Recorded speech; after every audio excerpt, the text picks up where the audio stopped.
Good morning everyone. जैसा कि मैं आपको पहले भी बता चुकी हूँ कि चेतन मन और अवचेतन मन में क्या अंतर है, कॉन्शियस माइंड और सबकॉन्शियस माइंड किसको कहते हैं। तो अब मैं बताती हूँ आपको कि अवचेतन मन का इस्तेमाल आप किस तरह से कर सकते हैं। जैसे कि शरीर में ऊर्जा के लिए हम लोग खाना खाते हैं, तो उसके लिए खेती करते हैं, मिट्टी में फसल उगाते हैं, वो फसल होता है, उससे हम लोग खाना बना के खाते हैं, जिससे हम लोग को एनर्जी मिलता है। और उसी तरह से हम लोग का जो आत्मा है शरीर में, अवचेतन मन, तो वो भी एक तरह से हम लोग के लिए, शरीर के लिए वो शरीर का खेती है, चेतन मन का खेती है ये। तो अगर इसमें जैसा बीज बोइएगा वैसा फसल काटिएगा। अगर इसमें आप बीज बोइएगा बबूल का तो आम नहीं मिलेगा। अगर आप हमेशा नेगेटिव सोचिएगा तो आपके साथ पॉजिटिव नहीं होगा। इसलिए जब भी आप कुछ भी सोचें, कुछ भी ख़राब अगर विचार आपका मन में आए, तो तुरंत उसको आप नेगेटिव से तुरंत पॉजिटिविटी की ओर आ जाइए। आप हमेशा अपने विचारों पर ध्यान दीजिए, हमेशा। क्योंकि जो आप सोचते रहिएगा, अगर ख़राब सोचते रहिएगा तो ख़राब ही आपकी तरफ अट्रैक्ट होगा।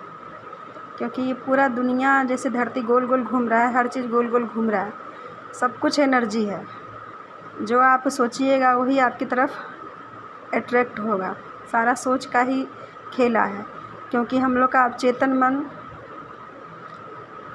अलादीन का चिराग है, नागमणि है, कुबेर का खजाना है, पारस मणि है, सब कुछ हम लोग का यही अवचेतन मन है। आप इससे जो चाहेंगे जो उपजा सकते हैं।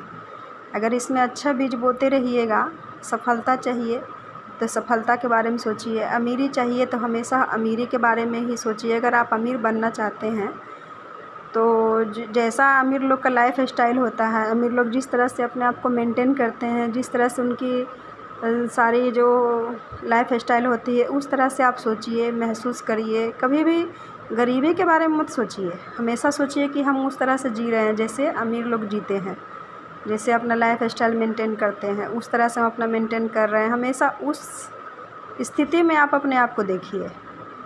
कभी भी गरीबी की स्थिति में या कमी की ओर कभी ध्यान मत दीजिए। हमेशा जो आपको चाहिए, अगर सफलता चाहिए तो सफल व्यक्ति किस तरह से अपना सफल ज़िंदगी शांति से जीते हैं, सफल होते हैं, उसके बारे में सोचिए। और अगर आपको कुछ भी ऐसा चाहिए तो उसको आपको कल्पना करना होगा। उसको लॉ ऑफ अट्रैक्शन जिसको बोलता है, ये नियम है आकर्षण का, कि हम लोग का सबकॉन्शियस माइंड ज़बान की भाषा नहीं समझती है, वो इमोशंस की भाषा समझती है, भावना की भाषा समझती है। आपको जो चीज़ चाहिए उसके लिए आपको भावना महसूस करना होगा। अगर आप अमीरी चाहते हैं, अगर तो अमीरी में जब आप चले जाइएगा तो आपको कैसा महसूस होगा अमीरी में, वो आपको महसूस करना होगा। तो वो भाषा आपको सबकॉन्शियस माइंड तक पहुँचेगा तो वो उस चीज़ को स्वीकार करेगा कि हाँ।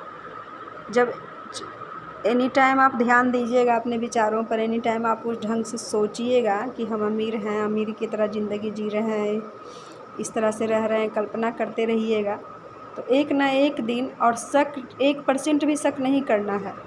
क्योंकि जो हम लोग का अवचेतन मन है वो तो भगवान का जो अंश है, आत्मा है, तो भगवान कभी फेलियर नहीं होते हैं, भगवान कभी असफल नहीं होते हैं, और भगवान कभी गरीब नहीं होते हैं। भगवान जो चाहेंगे वो कर सकते हैं। तो हम लोग का भी अवचेतन मन में उतनी शक्ति है कि हम लोग उससे जो चाहें जो करवा सकते हैं। बस उसको आपको एकदम महसूस करना होगा, पूरा एकदम 100% सोचना होगा कि हमको ये चीज़ मिल चुका है। ऐसा नहीं कि मिलेगा, मिला था, ये सब नहीं सोचना है। मिल चुका है, उसको महसूस करना होगा, एकदम भावना से जुड़ करके महसूस करना होगा कि हमको वो चीज़ मिल चुका है। उसमें भावना लाना होगा। जब हम लोग का सबकॉन्शियस माइंड उस चीज़ को स्वीकार कर लेता है तो उसको हकीकत में बदल देता है। Thank you. एक बार आप भी आजमा के देखिए। Thank you.